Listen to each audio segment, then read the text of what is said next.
Victorious, when it was with the Americans, changed its name to the USS Robin. Why Robin, I don't know, something to do with Robin Hood perhaps. Anyhow, Admiral Nimitz decided on the name. He was the commander-in-chief and one of the heroes of the American war effort, Chester Nimitz.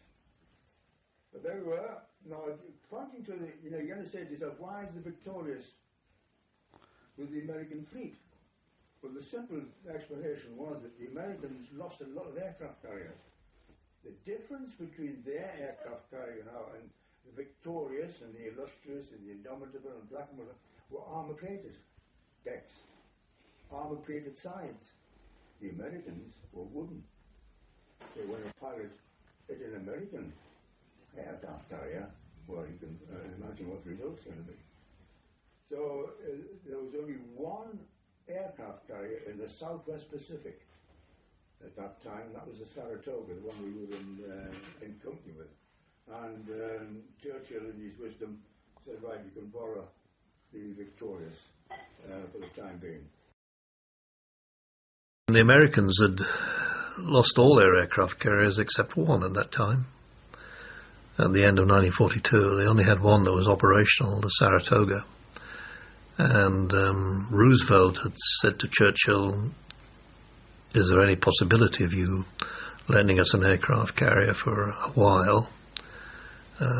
His admiral, Chief of Staff, Admiral King, objected very strongly and said he didn't wish any element of the British fleet to be engaged with his because he didn't think we were a competent navy.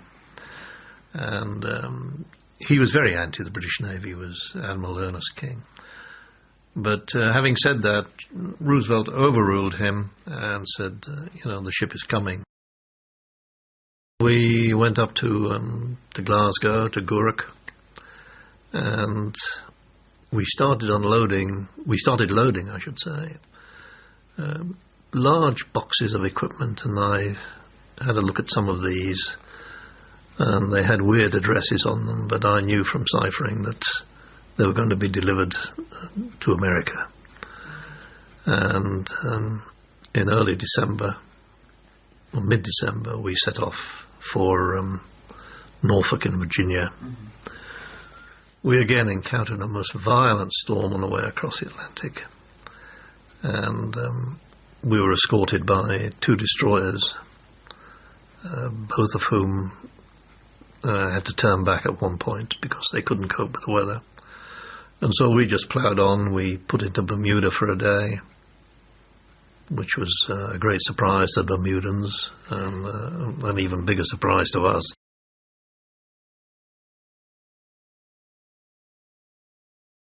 What was your welcome like from the Americans? Oh, it was great. Okay. Not particularly from the American servicemen who, just wondered what we were doing there, most of them, because they felt very self-sufficient and they didn't think that, apart from having to repair damaged British aircraft carriers, which they had done with the Indomitable after Malta, and they had done with the Illustrious, and both after she'd been very heavily damaged at one point. They thought, well, we're just a repair yard here for British ships, and when we arrived and we didn't need repairing, they wondered what we were doing there. And then they came aboard and they started putting additional guns on board. They started stripping out all the cortisine, which was a kind of rubber linoleum which we had on board the ship, which was very flammable. They stripped out all that and really did quite a lot to us. They put new aeroplanes on board, which were American aeroplanes, to replace the old-fashioned ones we had.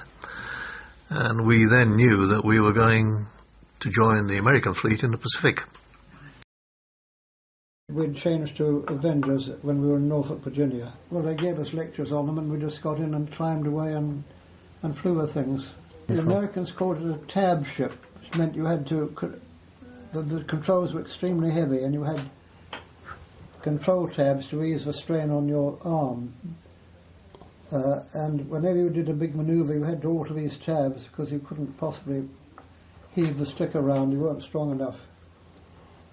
So it's a very heavy aircraft, but of course it's much faster than the Barracuda. and I think it would withstand more punishment too. The observer and air gunner had a much bigger cabin all to themselves. I was all on my own up front, so they were quite comfortable.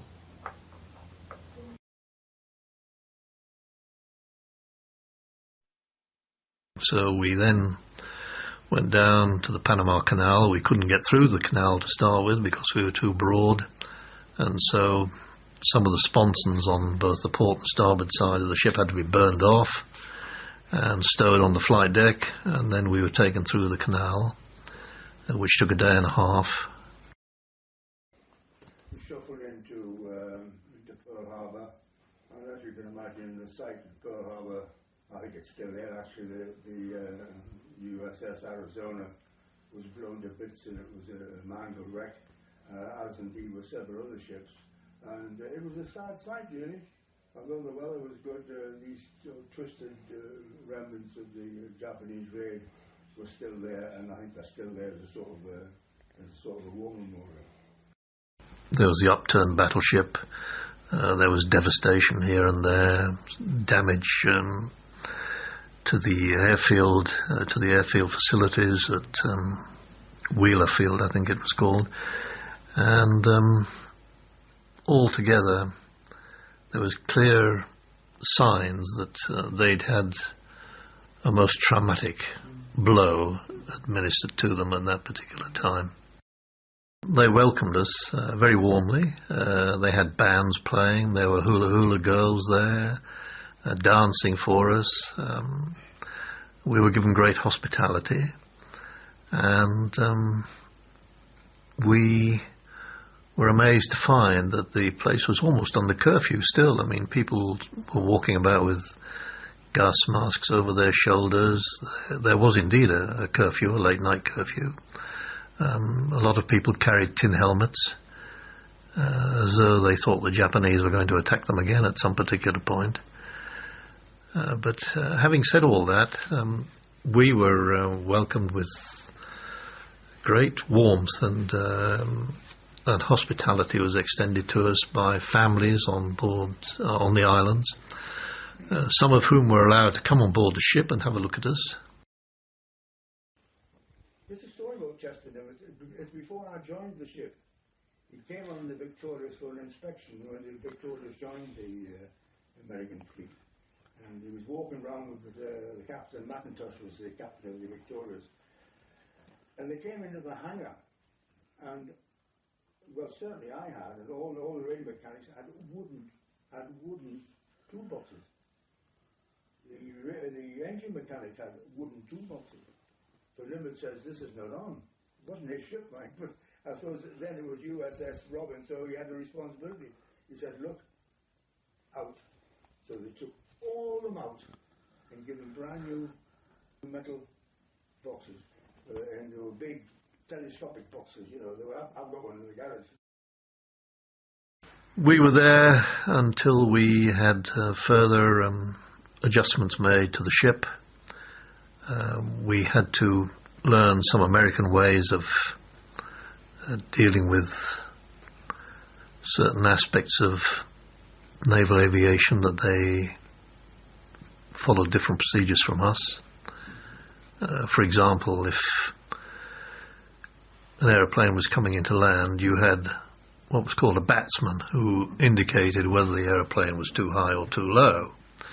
And so the man piloting the aeroplane could adjust his flight path and come in appropriately. Well, when our batsmen put their hands up like this, that meant you were too high. But when the Americans did, it meant go higher. And so we had to turn our signal routine completely upside down, and the pilots had to realize that things they'd been used to, where they were told to go higher, suddenly meant you're too high, you better go lower. Things like that had to be practiced. We had an American batsman put on board, who we called Mickey Mouse. Well, he had a big leather jacket with a Mickey Mouse logo on the back. His actual name was Tommy Thompson, but he was called Mickey Mouse. He was a very nice man.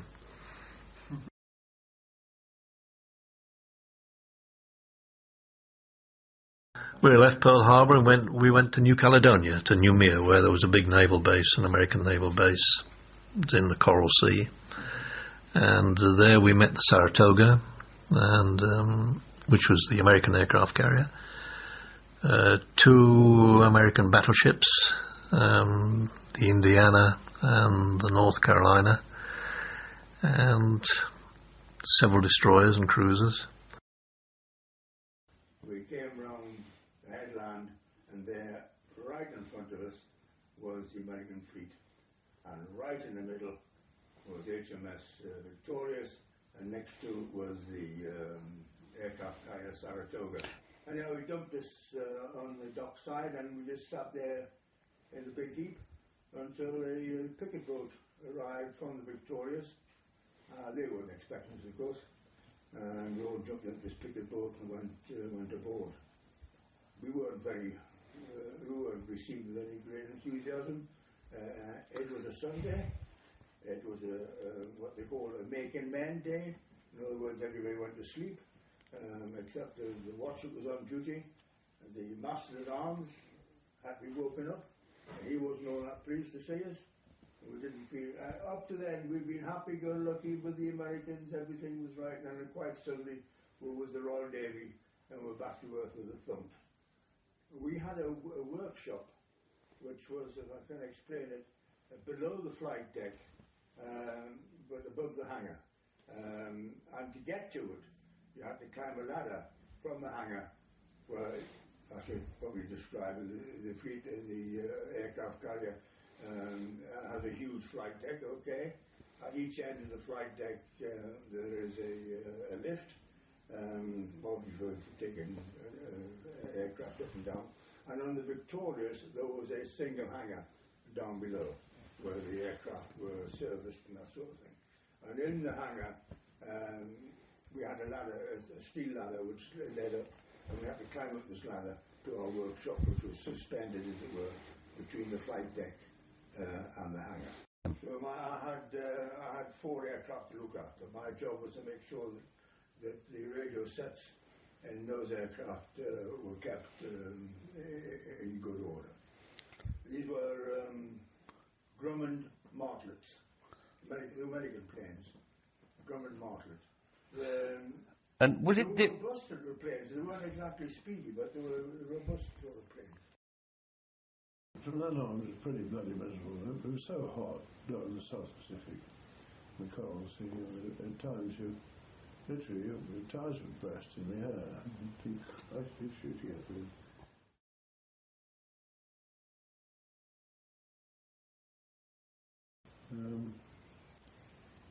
And we were ashore for some time at a place, I think, called Tontuta, in Thames, when it rained, and it was inflated. And we went ashore to an airfield called Tontuta, which was a bit primitive. They were sort of building huts round us as we sort of sat there, living the life of Boy Scouts. And then we landed aboard the Saratoga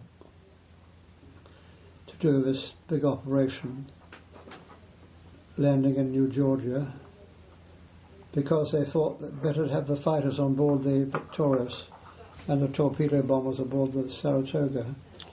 But she was an enormous ship, and we did this operation when we were in the Saratoga for a month. Well, operating was all right, but it wasn't quite so comfortable as the Victorious. It was you couldn't have drinks, of course, and the wardroom was the same room as you messed in. So you'd be playing cards or reading or something, and someone would come along and say they wanted to make up the tables for lunch or dinner. You had to move. So it wasn't really very comfortable, but you could push a button and get coffee any time of the day, and you could get eggs for breakfast every morning because they had sufficient storage to keep them. Whereas in the Victorious, after about 3 days, you ran out. The differences were remarkable. I mean, whether you looked simply at the uniforms, where theirs was much better material than ours, whether you looked at their food on board ship, which was infinitely superior to what we enjoyed. They had ice cream making machines on board ship. They had different kinds of coffee. I mean, they lived in a sort of Hollywood ambience to us, because life was not easy on board British warships. We were fed on £0.50 a day was the allowance for victualling, and even in those days, you didn't get far on £0.50 a day. Vegetables went off very quickly because there were no refrigerated stores to keep them. And so, one way and another, we envied the Americans for what they had on board and the facilities on board their ships as well as food. When we joined the American fleet, Captain McIntosh closed the bar. Didn't dare cut the rum ration off, but he closed the bar, so that was miserable. And it was so bloody hot. The only relief was hosing sea oil on the deck. But when I was on the Saratoga, I was shared a cabin, a delightful chap called Frenchy, and supposedly a dry navy, and he had a cupboard full of booze. Because they had bunks, because we also had hammocks, and they had an infestation of crabs. And one of the funniest I've ever seen in my life, the whole ship's company lined up in watches. And the medics going along with, those flip guns they used to have, giving him a squirt in the box and then one up the butt. With paraffin in it was. They took it very seriously.